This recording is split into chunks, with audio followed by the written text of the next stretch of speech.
Buenas tardes y muchas gracias, Joan, por tus palabras, por tu presentación y por tu acogida tan cariñosa. Y también gracias a Armand Puig, fue el que me invitó digamos, a tener esta conferencia en el Congreso. Ya he venido alguna vez más y, bueno, para mí es siempre de mucho agrado poder compartir con vosotros pues, el quehacer teológico. Bueno, tengo que hablar en castellano porque, desde luego, creo que me entenderíais muchísimo mejor que si yo utilizara una traducción, digamos, para hablar en catalán, ¿no? Y bueno, comienzo sobre el sentido del título, que me gustó cuando Armand Puig me lo pidió, y fue precisamente formulado de esta manera. En primer lugar, con esa expresión economía de la salvación, que sabemos todos que es la expresión clásica de los padres del siglo II y III para referirse a la acción y revelación de Dios en el corazón de la historia humana. Esta expresión no solo constituyó el centro de la reflexión de lo que conocemos también en la terminología de la teología del siglo II, del siglo III, como la salus carnis, expresada especialmente en las obras de Ireneo de Lyon o de Tertuliano, sino que esa economía fue la puerta de acceso para el inicio de la reflexión de lo que en este momento los padres también denominaban teología, es decir, la realidad de Dios en su vida intradivina, o mejor aún, intratrinitaria. Y esto es importante y quiero llamar la atención sobre ello. La teología desde el inicio reflexionó a la par y nunca por separado sobre la realidad de nuestra salvación y sobre el misterio trinitario de Dios. Y por motivos históricos que ahora no viene al caso, esta relación se fue separando hasta provocar un déficit trinitario en la teología y en la experiencia de la fe, como a la vez una progresiva cosificación en la comprensión de la salvación. Gracias a los esfuerzos, por ejemplo, de teólogos como Karl Barth y Karl Rahner, buscando de nuevo la conexión entre esa realidad trinitaria de Dios, la teología que llamaban los padres, y la salvación, la oikonomía salutis, precisamente buscando esta conexión. Esto ha significado una vuelta a esa reflexión original, otorgando a la teología y a la soteriología una fecundidad nueva.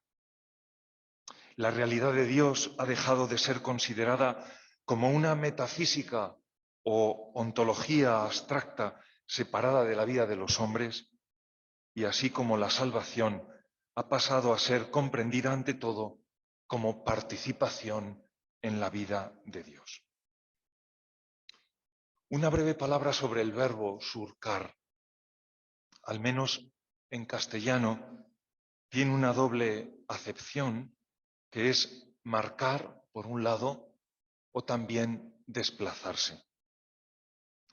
Es el verbo que establece la relación entre el Dios del amor y la historia de los hombres. Y creo que lo podemos entender en ese doble sentido. Por un lado, la acción de Dios en la historia en el sentido de marcar o hendir la tierra. Y por otro lado, esa historia como el lugar donde Dios, por decirlo de alguna manera, se desplaza a través del agua. Las dos acepciones son posibles. Y creo que ambas perspectivas son fundamentales para entender la economía de la salvación. Pero no se trata, hay un camino, por lo tanto, o un desplazamiento a lo largo de la historia de los hombres, pero no se trata de una presencia superficial, como si Dios hubiera conformado con una manifestación o presencia tangencial a la historia de los hombres. En ese desplazamiento va cursando la historia, y surcándola, en ese desplazamiento la ha hendido con su presencia, ha dejado sus marcas para que, de alguna manera, con el agua de su gracia, pudiera germinar dentro de la historia humana la salvación. Dios, por lo tanto, marca y conduce, hiende y desplaza la historia humana para llevarla a su plenitud. La hendidura fundamental de este Dios del amor en la historia ha sido la encarnación de su Hijo, y la fuerza por medio del cual la conduce a su plenitud consumada es el aliento del Espíritu. Esta doble imagen de hendir en un momento histórico determinado la encarnación de Jesús, pero por otro lado, Dios también va surcando esta historia en el sentido de que la hace avanzar y la lleva, la conduce hacia su consumación definitiva a través de la acción del Espíritu. Finalmente hablamos de salvación, que yo defino desde el comienzo como el proceso iniciado por Dios, viniendo al hombre en la historia. Y ahí está el hendir, para conducirlo y llevarlo a su plenitud de vida en la comunión con Él, la imagen de conducir. Dios, el hombre, la historia, plenitud, se convierten entonces en realidades fundamentales que entran en juego a la hora de comprender la salvación cristiana y también luego cualquier imagen que utilizamos para hablar de ella. Visto así, la salvación, vista desde Dios, es un proyecto, es un deseo, es un designio original, pensado y previsto de antemano por Él, que con toda la decisión de su voluntad quiere llevarlo a cabo por medio de su Hijo y de su Espíritu.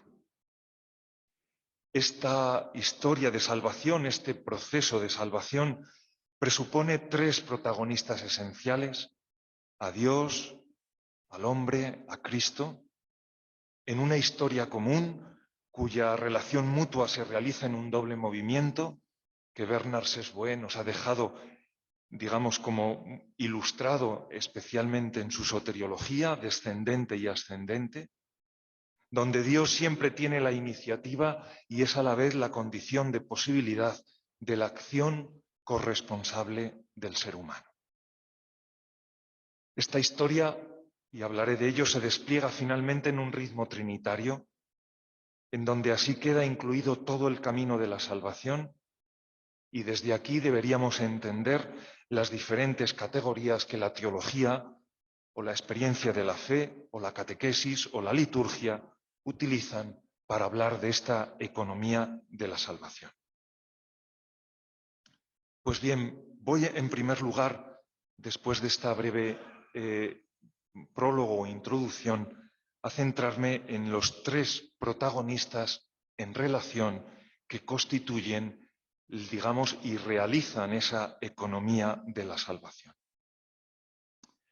Cualquier comprensión de esta economía salvífica o de un posterior concepto ya en la soteriología siempre debe de tener en cuenta estos tres protagonistas que entran en juego: Dios, Cristo, añadimos el Espíritu, y los hombres.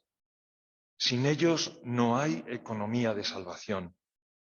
Cada uno tendrá su lugar y su papel, pero la salvación precisamente se produce cuando los tres protagonistas, con su libertad, entran en juego.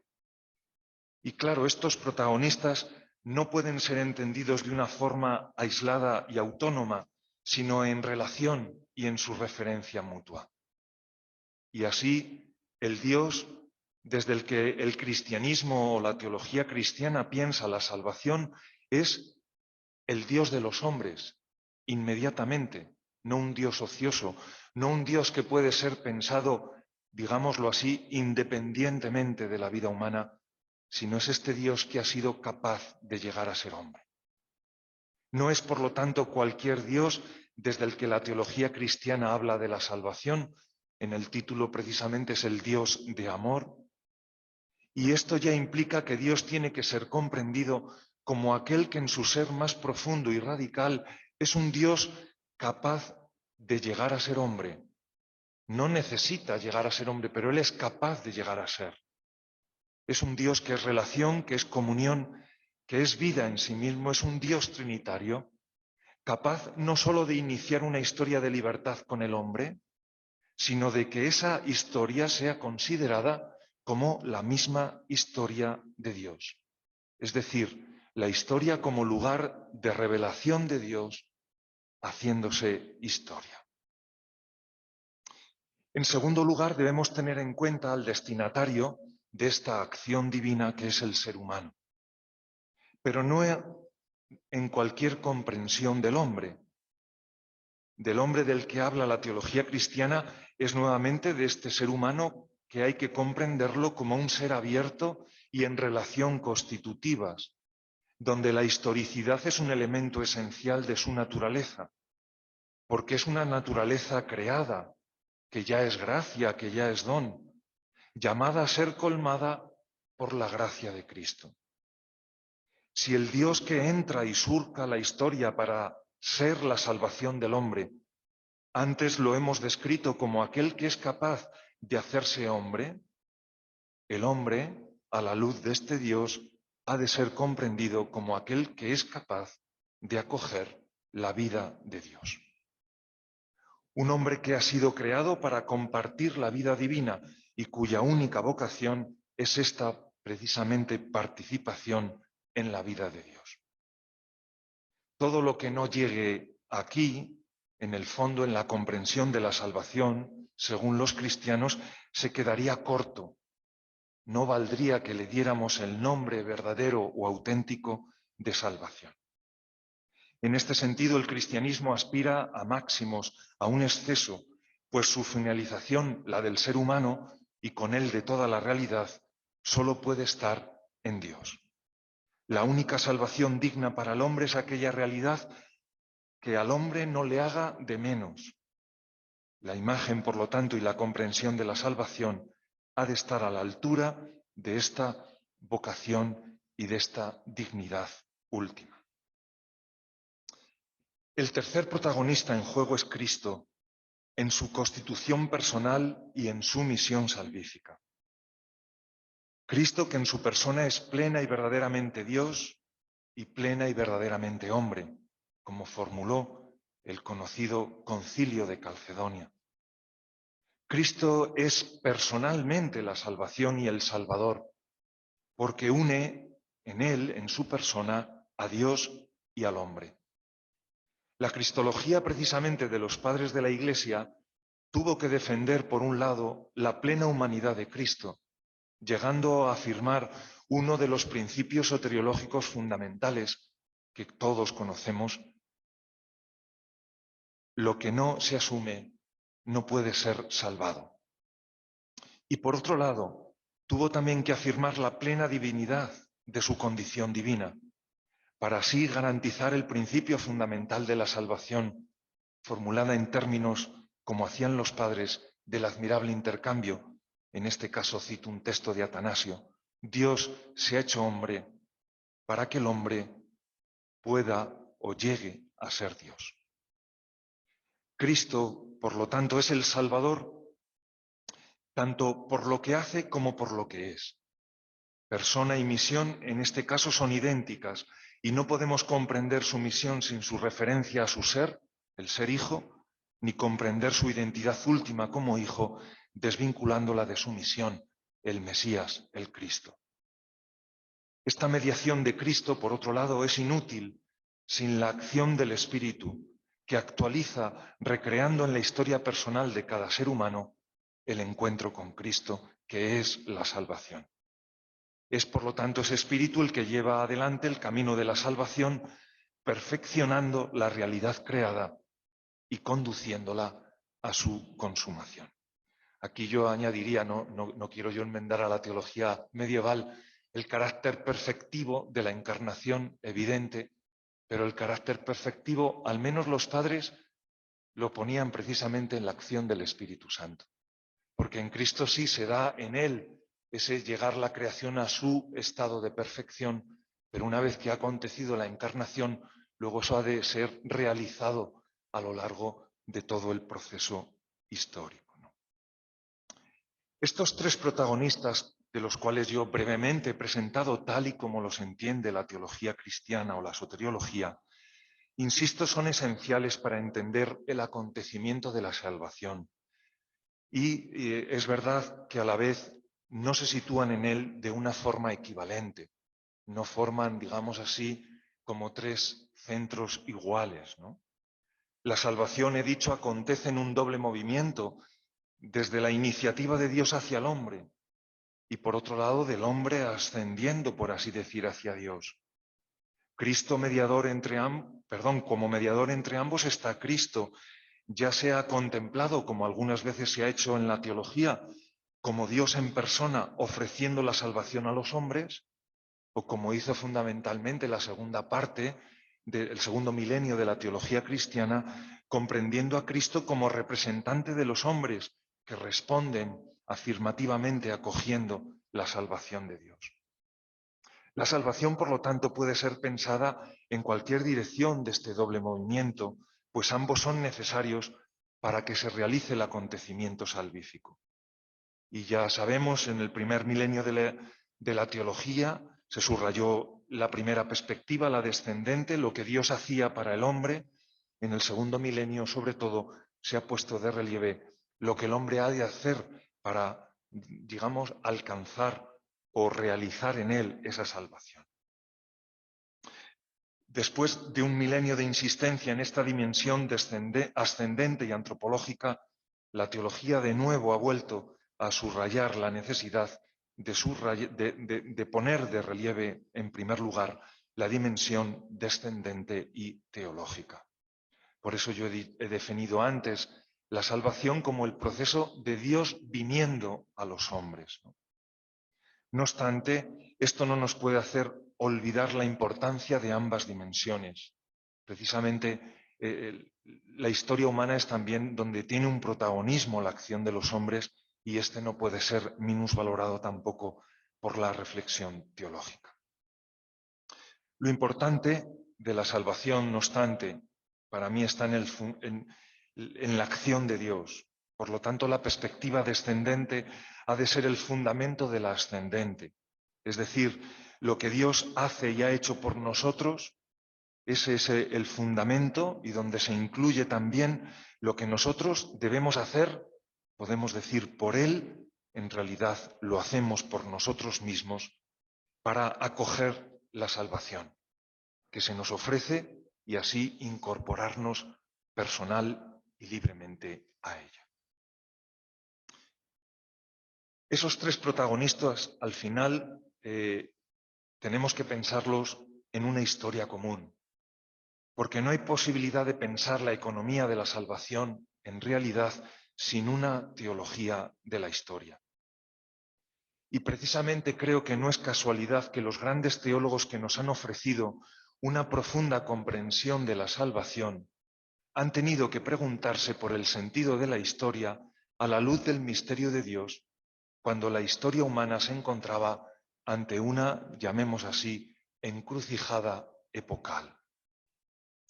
Es ya un lugar común, aunque habría que matizarlo, pero dejémoslo así como lugar común, como tópico, en el buen sentido de la palabra, afirmar que la tradición judeocristiana introdujo una visión novedosa en la precisamente comprensión de la historia. No podemos llevar hasta el extremo esta neta distinción, porque sabemos que a una comprensión cíclica de la historia propia del pensamiento oriental y de la filosofía griega, la tradición bíblica judeocristiana superpuso una comprensión teleológica con la afirmación clara y nítida de su origen en un principio, el alfa, y su consumación en un final, en el omega. Para la tradición bíblica, por lo tanto, todo tiene su inicio, digámoslo bíblicamente así, en el Génesis, en la voluntad creadora de Dios como principio y fundamento permanente de la realidad, y toda la creación alcanzará su consumación cuando Dios llegue definitivamente a ser todo en todos. Podemos mencionar el libro del Apocalipsis. No estamos, por lo tanto, en la comprensión cristiana del tiempo, de la historia, ante un sucesivo suceder de creaciones, de mundos y de universos, sino ante un mundo concreto, originado, este y no otro, querido positivamente por Dios, pero distinto de Él, es decir, contingente, finito, no eterno, que alcanzará su finalización de forma trascendente en la meta última y definitiva de la comunión con Dios. Digamos, es como la primera vez que, por decirlo así, hay una comprensión nueva, por decirlo, de la historia. Siguiendo este esquema bíblico, por ejemplo, la cuestión típica de la teología del siglo II, uno de los momentos también decisivos para la teología cristiana, que se preguntaba, con aquellas preguntas que hacían en aquella época, sobre la venida temporal de Cristo. Una expresión que era muy utilizada entonces: ¿por qué Cristo vino tan tarde? Era la pregunta que se hacían. En el fondo, esa pregunta lo que late es una comprensión de la historia, remitida a la aparición histórica de Jesucristo. Bueno, pues esta teología del siglo II que se preguntaba sobre esto, sobre la venida temporal de Cristo, referida a la dimensión universal de la misión cristiana, contribuyó en gran medida a la elaboración de esta teología de la historia con un fuerte carácter cristocéntrico y trinitario, en realidad de la cual todavía vivimos hoy. Yo aquí pienso especialmente en la teología de Ireneo de Lyon y la centralidad que alcanza en él la idea de la recapitulación de toda la realidad en Cristo, o formulado en la teología medieval, la perfectividad de la encarnación. Yo al escuchar esa teología medieval estaba recordando la idea de la recapitulación de toda la realidad en Cristo. No voy a exponer, porque me llevaría bastante tiempo. En el texto digo alguna cosa más, digamos, de esas grandes realizaciones diversas a lo largo de la teología, digamos, de la teología cristiana, donde, lo que insisto, en cada momento histórico determinado ha tenido que repensar una teología de la historia. Pongo en primer lugar la idea de Ireneo frente al gnosticismo, con su idea capital de la salus carnis, en una comprensión de la economía de la salvación que se inicia en la creación. Esto es muy importante en Ireneo precisamente para mostrar que la realidad material no es mala, sino que forma parte ya del proyecto salvífico. Se inicia en la creación, tiene al Padre como fuente y como origen, y luego esta, digamos, economía de la salvación es realizada por medio de sus dos manos, así las llamaba él, las del Verbo y las del Espíritu, especialmente en la creación del ser humano a imagen y semejanza de Dios. En realidad, Ireneo desde aquí comprende todo lo que ha acontecido antes de la encarnación, lo comprende como una preparación y condición de posibilidad para que se dé en la historia el misterio de la visitación de Dios en la carne humana. Y en realidad, después de Cristo, lo va a comprender en el fondo como ya el momento del tiempo final, donde toca ya de alguna manera esa tarea de la perfección por parte de la acción del Espíritu.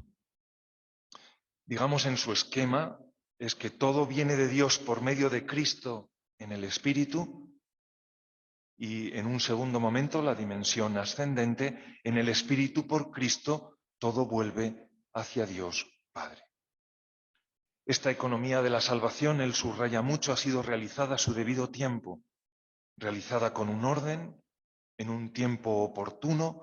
Nada hay de desordenado ni de intempestivo en él, como tampoco sería esto congruente con el Padre, porque el Padre conoce de antemano todas las cosas, pero el Hijo las realiza a su debido tiempo, según conviene. El siglo V es otro de los momentos donde la teología cristiana tiene que replantearse su teología de la historia, y aquí el nombre que he escogido, como no podía ser de otra manera, es Agustín de Hipona.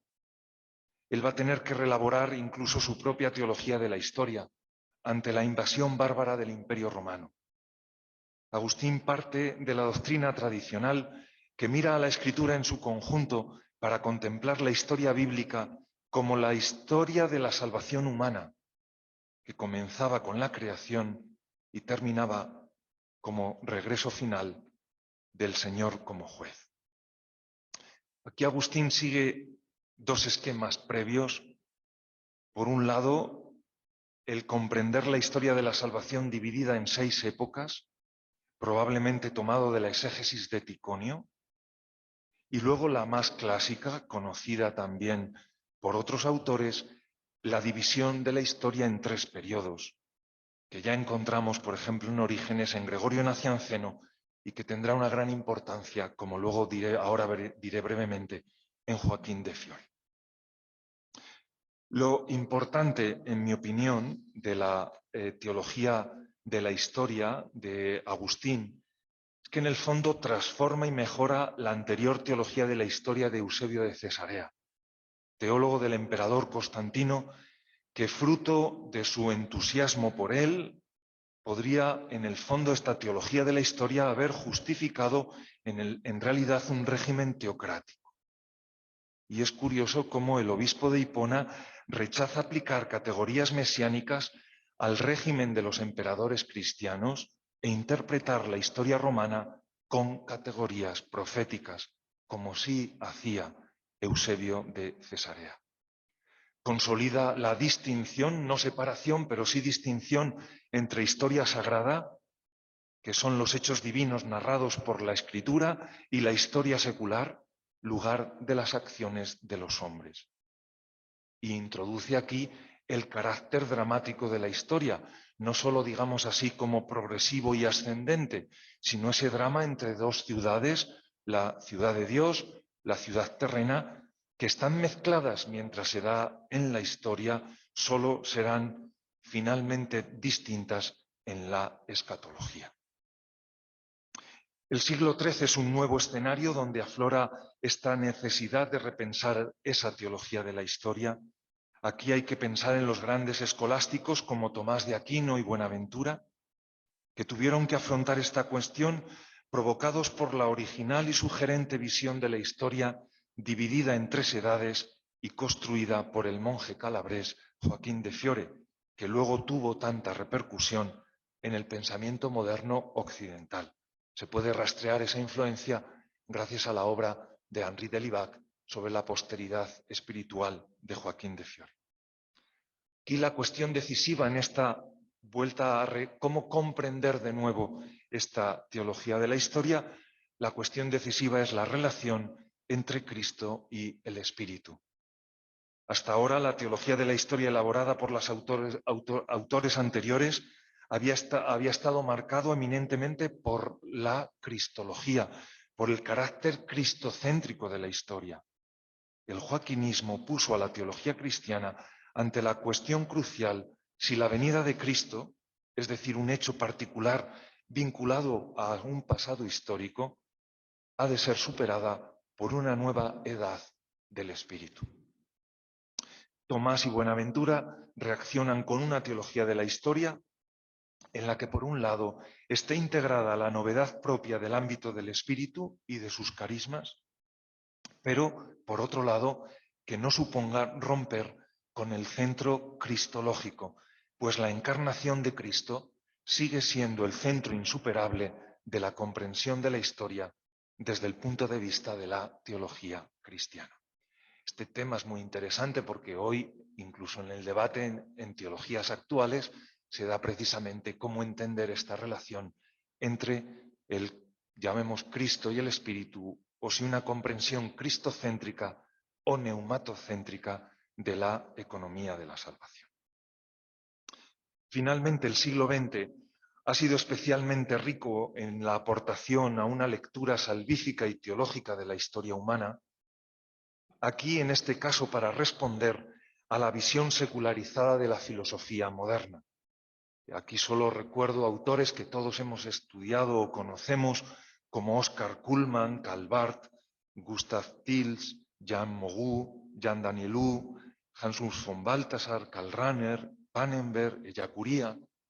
Cito solo algunos de los autores más representativos que es verdad, cada uno de ellos nos ha mostrado un matiz en esa comprensión de la teología de la historia, pero lo que quiero subrayar aquí es precisamente en el diálogo con la filosofía moderna y en la visión secularista de la historia, estos autores lo que han intentado hacer ha sido precisamente volver a construir una teología de la historia o una teología incluso como historia de salvación. Hoy nos encontramos, pienso, en un momento en el contexto del así llamado post o tardomodernidad, que nuevamente tenemos que esforzarnos en realizar esto que yo he puesto aquí de ejemplos a lo largo de la historia. Igual que Ireneo tuvo que enfrentarse al gnosticismo y realizar esa historia de la salvación desde la salus carnis, Agustín al derrumbe del Imperio Romano y esa comprensión de la ciudad de Dios, Tomás de Aquino o la afirmación de la insuperioridad del cristocentrismo, las teologías de la historia en esa versión secularizada de ella, pues hoy precisamente también en el contexto donde parece que ya no hay grandes visiones históricas y donde se han hundido los grandes relatos, se hace mucho más difícil, pero por eso necesario, la fundamentación filosófica y teológica de la historia humana como historia de salvación. Por eso, a pesar de esta dificultad que hoy encontramos en el contexto actual, pienso precisamente que es más necesario que nunca, pues sin el sentido de la historia, sin la convicción de que existe una historia una y única, que tenga a Cristo como alfa y omega y que esté habitada y fundada por el mismo misterio trinitario de Dios, en realidad no podríamos hablar cristianamente de salvación. La salvación no es el fruto maduro del dinamismo interno de la historia de los hombres, pero la salvación, que es Dios, que de Él viene y a Él va, no es real si no se da en el ámbito de la historia humana. Porque Dios no nos salva, como ya decía Ireneo, del mundo, sino en Él, y como dice el título de nuestra ponencia, lo hace surcando la historia de los hombres. Recordamos, hendiendo y a la vez, digamos así, conduciendo. Lógicamente, para esta reconstrucción en la comprensión de la teología de la historia actual, yo tomo como punto de partida la comprensión cristocéntrica y luego la abro a una comprensión trinitaria. En primer lugar, el cristianismo, tomando el testimonio de la Sagrada Escritura, profesa, luego en el credo, que Cristo es el alfa y la omega de la historia. Pero lo es no desde arriba y desde fuera, sino desde su radicación en la historia concreta de los hombres. Esta afirmación central de la fe cristiana pone en evidencia la estructura encarnativa del cristianismo y se expresa en el credo cuando se dice del Hijo, consustancial al Padre, que se encarnó por obra del Espíritu Santo y de María, que padeciendo bajo el poder de Poncio Pilato fue crucificado. Cristo es alfa y omega, por lo tanto, de la historia, pero estando vinculado a ella, incluso ahora, por su encarnación. Como decimos en el credo, su reino no tendrá fin. No lo es, por lo tanto, desde fuera y como una realidad ajena y extraña a ella, sino como aquel que, habiéndose manifestado en la fragilidad de nuestra carne, como hemos escuchado en la primera conferencia, en su estado kenótico, está en el origen como mediador de toda la realidad y está en el final como recapitulador de ella. No obstante, en esta comprensión cristiana de la historia, junto a esta dimensión del señorío de Cristo, hay también que comprender su carácter referencial. Cristo es alfa y omega, pero siendo Él a su vez relación constitutiva al Padre, como origen de todo. En realidad, Cristo es alfa remitiendo al Padre, como alfa de toda la realidad. Y Cristo es omega, pero remitiendo a su vez al Espíritu, como aquel que conduce y lleva adelante toda la realidad hacia su punto final. Y por esta razón, cuando los cristianos afirmamos esta centralidad y concentración de la historia en el misterio de Cristo, no significa que estemos reduciendo o angostando el camino y la vida de los hombres como un camino de libertad y de responsabilidad. Desde él se abre para la historia de los hombres un espacio y una anchura insospechadas. Desde la historia concreta de la vida de Jesús y desde su entrega también libre a la muerte, el Hijo deja lugar tanto a la esfera creacionista propia del Padre, y ahí tenemos que poner lo que significa la autonomía de las realidades creadas, la autonomía de la acción del hombre, la autonomía de la historia de los hombres, pero a la vez también el Hijo se abre a la, digamos, a la dimensión profética o inventiva propia del Espíritu, es decir, al ámbito de la novedad, de lo que todavía está por venir. Esto nos abre a la comprensión trinitaria de la historia, que en primer lugar podemos fundamentar en el corazón mismo de Dios y luego verlo en su despliegue a lo largo de la historia. La historia que tiene su fundamento en Dios posee a su vez un verdadero despliegue trinitario. Y esto en realidad, antes que vaciar la historia de los hombres como historia de libertad y de su propio quehacer, y a la vez hacer de la historia como la mediación necesaria para la verdadera realización de Dios, tampoco puede ser vista así la historia, pone al hombre ante la seriedad y responsabilidad del ejercicio de su libertad en el drama de la historia humana, y a la vez a Dios como aquel que libremente ha decidido iniciar una historia de la que en última instancia tiene y quiere hacerse responsable. Dice von Balthasar en una expresión para mí feliz: la verdadera historia tiene las tres dimensiones de la Trinidad, que le aseguran dentro del mundo creado una divina anchura y una posibilidad de despliegue. Ella adquiere su verdadera anchura y amplitud, así como su verdadera hondura y profundidad, desde el Dios que es Padre, Hijo y Espíritu.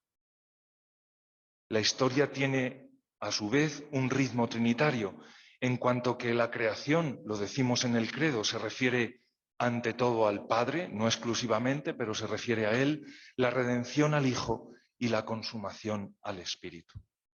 Y desde aquí podemos entender que la historia es una en su diversidad, como lo es el mismo Dios, a la vez que la historia es historia de la libertad y de la autonomía humana, referida especialmente a la persona del Hijo, y la historia a su vez es el lugar de la alianza y de la comunión de la vida con Dios, es decir, la perspectiva referida especialmente al Espíritu Santo.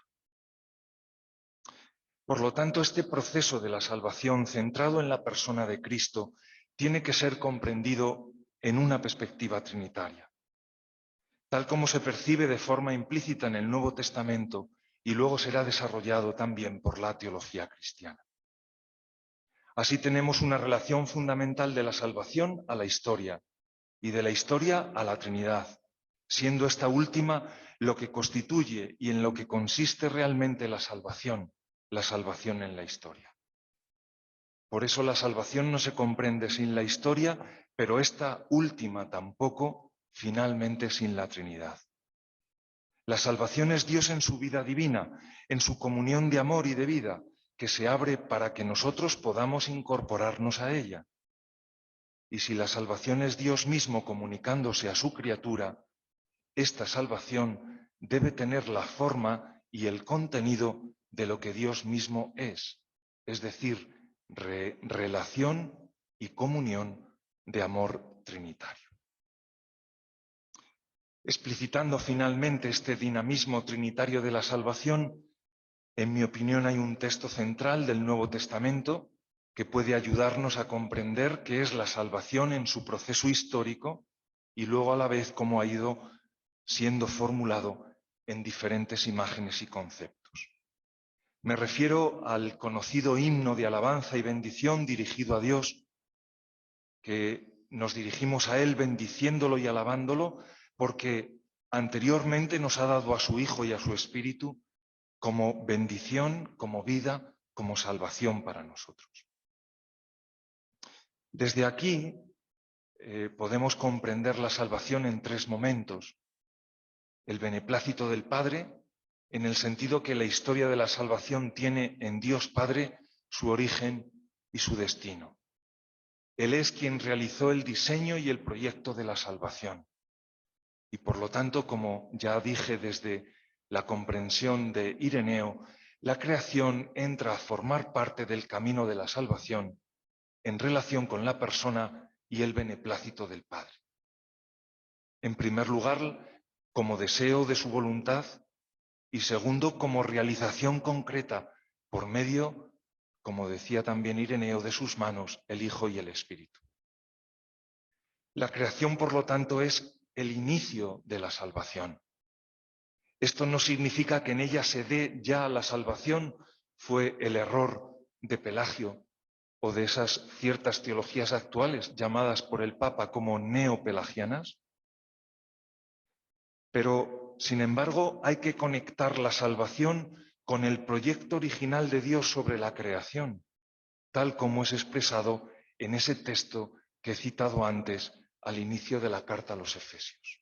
Antes de crear el mundo, Dios ya tenía en su mente, nos tenía destinados a la salvación en su Hijo. Él ha querido, por lo tanto, salir de su espacio vital, la comunión divina, para comunicar su vida a la criatura, a lo que no es Dios.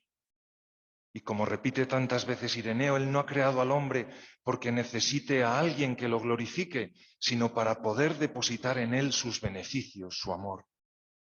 La afirmación fundamental es que el hombre ha sido creado a imagen de Dios, o mejor dicho, a imagen de la verdadera imagen de Dios que es Cristo, y la creación está ya contemplada precisamente desde ese misterio de Cristo.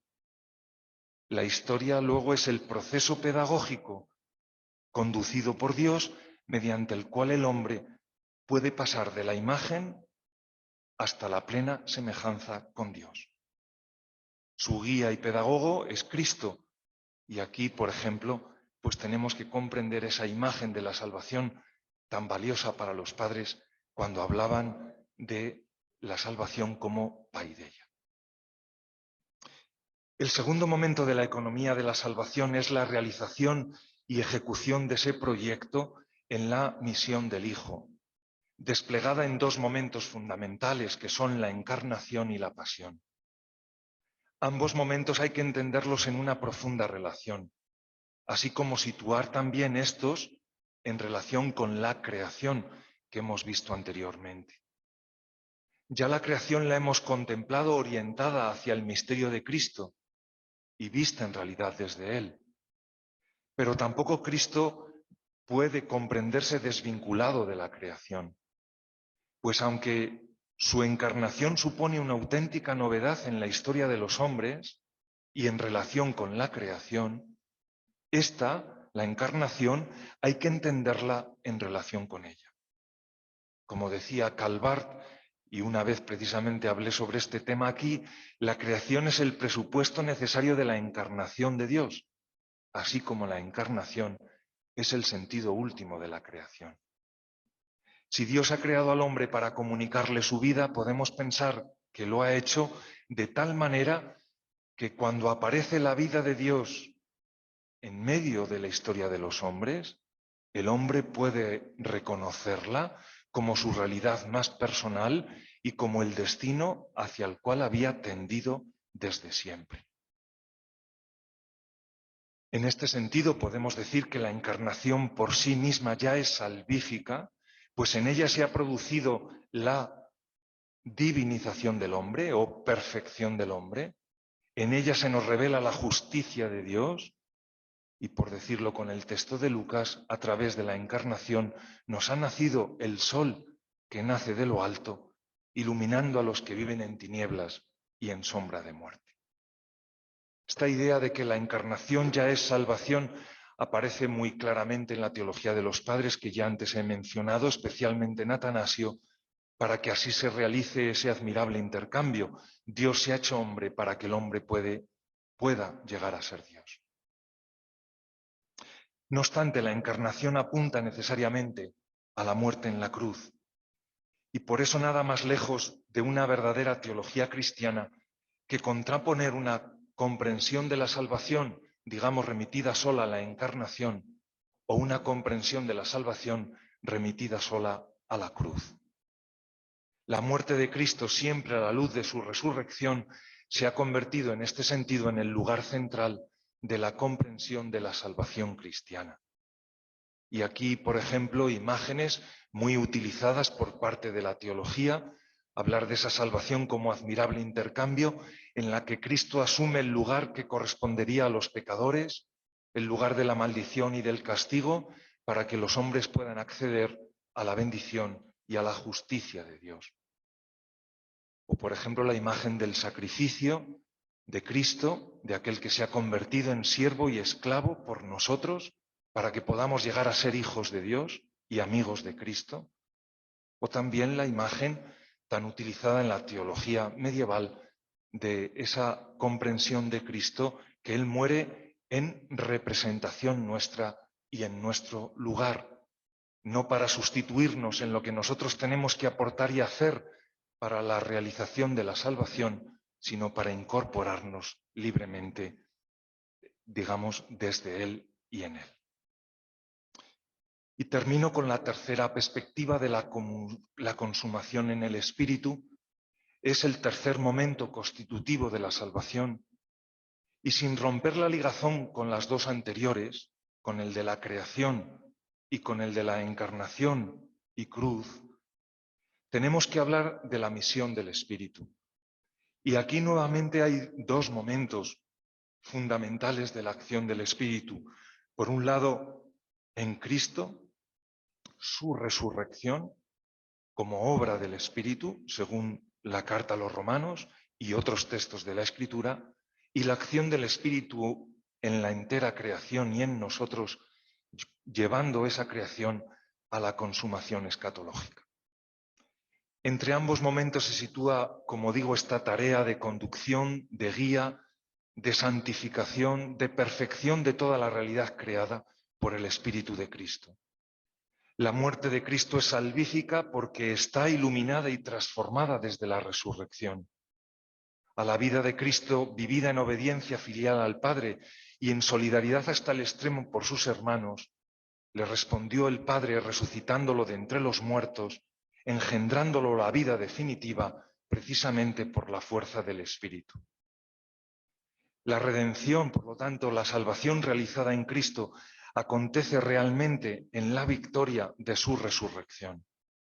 Aquí podemos integrar la imagen tan bella también y tan querida para los padres del descenso del Jesús a los infiernos, que nos queda en el credo, el descensus ad inferos, y luego también, finalmente, la imagen de Cristo enviándonos su Espíritu precisamente para que perfeccione la realidad creada. La resurrección del Señor es anticipo de la consumación escatológica y definitiva. Aquí es ya cuando la victoria ha sido definitiva, por un lado en la resurrección de Cristo, pero sus efectos todavía no los vemos del todo realizados en nuestra historia, están todavía pendientes. No obstante, podemos vivir ya en este tiempo de la historia, en este nuevo tiempo escatológico, la novedad de la vida en Cristo, mientras aguardamos y aceleramos con nuestra vida y con nuestras acciones la recapitulación en Cristo de toda la historia y de todo el universo. Es aquí cuando se dará la redención definitiva, la restauración universal, la llegada a la meta que había sido diseñada y colocada por el mismo Dios desde antes de la fundación del mundo. La creación es entonces cuando alcanzará así el único destino para el que había sido creada. Pues bien, todo este proceso que brevemente yo aquí he sintetizado es lo que la teología entiende por la economía de la salvación. la forma como el Dios del amor ha surcado la historia de los hombres. Insisto, marcándola y hendiéndola con el misterio de la encarnación de su Hijo, de una vez para siempre, pero a la vez acompañándola hoy también con la presencia constante, divinizante y perfectiva del Espíritu. Muchas gracias.